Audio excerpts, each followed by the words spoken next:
नमस्कार। 5 मिनट्स अपने लिए में आप सभी का हार्दिक अभिनंदन है। जब भी सर्दी का मौसम आता है, तो ख़ास तौर पे उत्तरी भारत में और पंजाब और हरियाणा में तो साग बहुत चाव के साथ खाया जाता है। साग, मक्की की रोटी और साथ में छाछ। साग का एक बहुत ज़रूरी अंग है, जैसे सरसों तो होती ही है, साथ में बथुआ एक बहुत ज़रूरी अंग होता है। आज हम बथुए के बारे में बात करेंगे। बथुए को आप पिग वीट भी कहते हैं। बथुए के अंदर सबसे ज़्यादा जो है वो मॉइस्चर होता है। 89.6 ग्राम, 100 ग्राम की जहाँ तक हम बात करें, 100 ग्राम अगर बथुआ लेते हैं, तो उसमें 89.6 ग्राम मॉइस्चर होता है। प्रोटीन उसमें 3.7 gram, fat 0.4 gram, minerals 2.6 gram, fibre 0.8 gram, carbohydrate 2.9 gram, energy 30 kilo calorie, calcium 150 mg, phosphorus 80 mg, iron 4.2 mg इसमें रहता है। अब इसके अंदर फैट्स लगभग नेग्लिजिबल, कार्बोहाइड्रेट्स बहुत कम, एनर्जी भी कम होती है, लेकिन आयरन बहुत अच्छा रहता है। इसमें कैल्शियम भी अच्छा है, फास्फोरस भी अच्छा है। कुल मिला के हेल्थ के लिए तो बहुत अच्छा है ही। अगर हम वैसे चलें, पिछली वीडियो मैंने कहा था कि हम एक रेसिपी के बारे में बताएँगे डिटॉक्सिफ़ाई करने के लिए, जो बथुए की रेसिपी है उसके बारे में बताने से पहले मैं बता दूँ कि ये गट हेल्थ को बहुत अच्छा करता है। हमारी जो पेट का तंत्र होता है ना, उसको बहुत अच्छा करता है और इसके 100 ग्राम के अंदर 10,000 इंटरनेशनल यूनिट्स तक विटामिन ए होता है। तो देखिए आँखों के लिए कितना फ़ायदेमंद है। इतना पालक में नहीं होता जितने बथुए में होता है। लेकिन पालक के साथ ये होता है कि हमें साल भर मिल जाता है, बथुआ हमें साल भर नहीं मिल पाता है।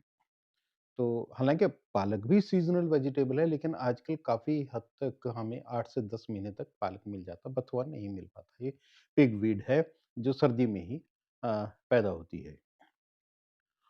इसके अलावा जो डिटॉक्सिफ़ाई की बात थी कि हम में से हर व्यक्ति देखिए घर में जितनी भी चीज़ें हैं, सबकी सफाई करते हैं। गाड़ी को की भी हम सफाई करवाते हैं, उसकी सर्विसिंग कराते हैं। हर चीज़ की सर्विसिंग होती है तो अ, आदमी की भी सर्विसिंग होना शुरू ज़रूरी है क्योंकि मशीन तो है ही है ना बॉडी। तो इसके लिए आप घर में ही बथुए के एक पानी तैयार कर सकते हैं जो आपकी बॉडी को डिटॉक्सिफ़ाई करता है। आपकी क्या, मेरी क्या, सबकी बॉडी को डिटॉक्सिफ़ाई कर सकता है। इसके लिए आप 1 कप बथुए के पत्ते ले लें और उसको बहुत अच्छी तरह से धो के साफ करके कप में रख लें। फिर आप 4 कप पानी लें, 4 कप पानी को अच्छी तरह से बॉयल कर लें। जब वो बॉयल हो जाए तब उसमें उबलते हुए पानी में ही वो 1 कप जो आपका आपने बथुए के पत्ते रखे थे उसको डाल दें। डालने के बाद फिर उसको 8 मिनट के करीब 7, 8, 9 मिनट के करीब उसको फिर अच्छी तरह से बॉयल कर लें। बॉयल करने के बाद उसको फिर कपड़ छान कर लें या किसी भी बारीक छलनी से, चाय की छलनी से उसको छान के आप काँच के किसी जार में भर के अपने रेफ्रिजरेटर में रख दें। तो लगभग वो 3 कप के करीब रह जाएगा, जब इतनी देर तक बॉयल होगा। तो उसको अब आप 1 कप डेली 3 दिन तक लगातार पी लें। मतलब 1 कप आज पिया, 1 कल किया, 1 परसों पिया, अगले महीने फिर इसको दोहरा लें, उससे अगले महीने फिर दोहरा लें, तिहरा लें। तो कम से कम आपको 3 महीने तो बथुआ मिल ही जाता है, तो 3 महीने अगर आप इस तरह से करता है तो बॉडी के अंदर क्लींजिंग हो जाती है, पूरी इंटेस्टाइन की सफाई हो जाती है। बेहतरीन डिटॉक्सिफिकेशन का एक एजेंट है बथुआ, उतना पालक नहीं है जितना बथुआ इसका डिटॉक्सिफाई एजेंट है। इसके अलावा इसकी प्रॉपर्टीज़ में एक जावेद और अमीन का आर्टिकल 2009 में पब्लिश हुआ था, जिसमें उन्होंने लिखा कि ये एक बेहतरीन एंटी फंगल एक्टिविटी इसकी पाई गई है। और इसके अलावा जो अपनी ये इसका फंगस का जो प्रोडक्शन, फंगस बायोमास का जो प्रोडक्शन है, उसके अंदर 96% तक कमी पाई गई है। इसके अलावा 2011 में भी एक रिसर्च हुई थी, उसमें डॉक्टर हमारे थे केपी सिंह, ए.के. द्विवेदी और ढाकरा, इन्होंने किया था 2011 में, कि इनका रिसर्च आर्टिकल पब्लिश हुआ था, जिसमें बहुत क्लियरली लिखा कि इसके अंदर एक बेहतरीन एंटीबायोटिक प्रवृत्ति पाई जाती है और ख़ास तौर पे स्टेफ़िलोकोकस बैक्टीरिया के ऊपर इसका बेहतरीन रिज़ल्ट देखने को मिला है। तो बथुए के इतने सारे प्रयोग हैं। हाँ, इतना ज़रूर है कि कैल्शियम इसमें ऑक्ज़ेलेट बहुत ज़्यादा होने के कारण कैल्शियम ऑक्ज़ेलेट रहता है, तो कैल्शियम ऑक्ज़ेलेट से फिर स्टोन बनने की प्रवृत्ति हो जाती है, किडनी में स्टोन बन सकती है, यूरेटर में बन सकती है, यूरेथ्रा में स्टोन बन सकती है।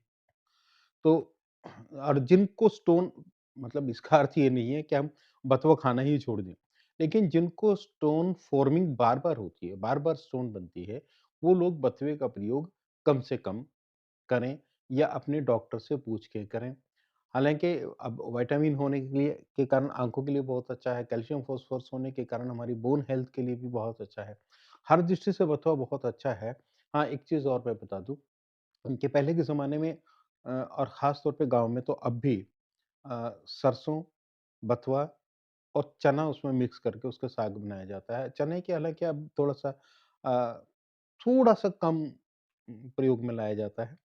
लेकिन बथुआ और सरसों एक चीज़ का ध्यान रखें जो आयुर्वेद मतानुसार है कि जितनी सरसों ली जाए, उससे दोगुनी मात्रा में बथुआ लिया जाना चाहिए। अगर हम ऐसे लेते हैं तो वो सरसों जो है अदरवाइज़ तो ये माना जाता है कि सरसों अकेली ज़हर का काम करेगी।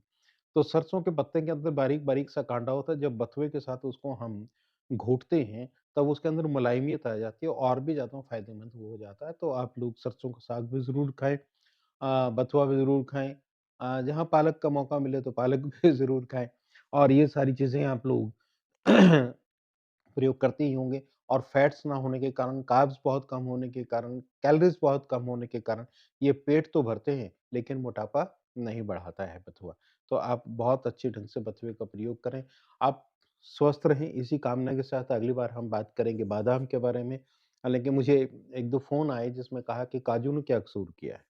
आप पिस्ता के बारे में बता चुके, आप इनकी इतनी चीज़ों के बारे में बताते हैं, अखरोट के बारे में बताते हैं। ने काजू ने क्या कसूर किया? तो काजू ने थोड़ा-सा तो कसूर किया है, इसलिए इसको हम थोड़ा-सा बाद में लेंगे, लेकिन पहले लेंगे हम बादाम और इसी बीच कुछ मुझे मैसेज आए थे कि शलगम के ऊपर, तो शलगम को भी हम बड़ी जल्दी आपके सामने शलगम के बारे में भी रखेंगे। लेकिन पहले लेंगे बादाम और अगली वीडियो तक के लिए आप सभी से निवेदन है कि प्लीज़ हमारे चैनल को सब्सक्राइब करें, लाइक करें, कमेंट्स करें। कुछ मुझे लगता है कि शायद वीडियो लाइक करने लायक नहीं होगा, तभी आप थोड़ा-सा लाइक कम करते हैं, उसके ऊपर कमेंट्स भी कम करते हैं। तो आप ज़रूर करें, हालाँकि पहले से ज़्यादा अब लोग उसको पसंद करने लगे हैं। शायद उनको अच्छा लगने लगा या फिर मौसमी कुछ चीज़ें आने के कारण अच्छा लगता है। तो आप सभी 5 मिनट्स अपनी लिए में जुड़े आप सभी का बहुत-बहुत आभार। अपनी सेहत का ख़्याल रखें क्योंकि मौसम बड़ा बदल रहा है, कभी बरसात हो जाती है, कभी धुंध आ जाती है। तो ख़ास तौर पे यातायात के नियमों का पालन करते हुए अपनी गाड़ियों के ऊपर रिफ्लेक्टर ज़रूर लगाएँ। फॉग लैंप्स आपकी गाड़ी में होने चाहिए, बहुत धीरे-धीरे गाड़ी चलाएँ। ये हमारा अनुरोध है क्योंकि हमारा बिल्कुल आयुर्वेद में 2 तरह की व्याधियाँ बताई गई हैं, एक निज और एक आगंतुज। निज वो हैं जो हमारे खाने-पीने के दोषों के कारण होती है। आगंतुज वो है जो हमारी लापरवाही दूसरी तरह की हो जाती है, जैसे एक्सीडेंट्स के कारण कोई साँप काट जाए, इस तरह की बीमारियाँ आगंतुज बीमारियाँ होती हैं। तो आगंतुज से भी हम बचे रह सकते हैं। आप धुंध में प्लीज़ अपनी गाड़ी को बहुत ध्यान से चलाएँ। हमारी ट्रैफ़िक पुलिस बार-बार सरकार भी बार-बार आगाह करती है। एक सड़कों के ऊपर व्हाइट मार्किंग भी की जाती है ताकि हम इधर-उधर विचलित ना हों क्योंकि थोड़ी-सी भी लाइट में वो व्हाइट मार्किंग अच्छी तरह से दिखाई देती है। तो आप लोग पूरी तरह से स्वस्थ रहें, खाने-पीने की चीज़ें हम आपको बता रहे हैं, उनका पालन करें, उसके साथ-साथ अपने जीवन में विहार को आप खुद आपको शामिल करना है। आप सैर भी करें और मौसम के अनुसार अपनी ड्राइविंग की तरफ खूब ध्यान दें। आप सभी 5 मिनट्स में जुड़ने के लिए आप सभी का एक बार फिर से बहुत-बहुत आभार। नमस्कार।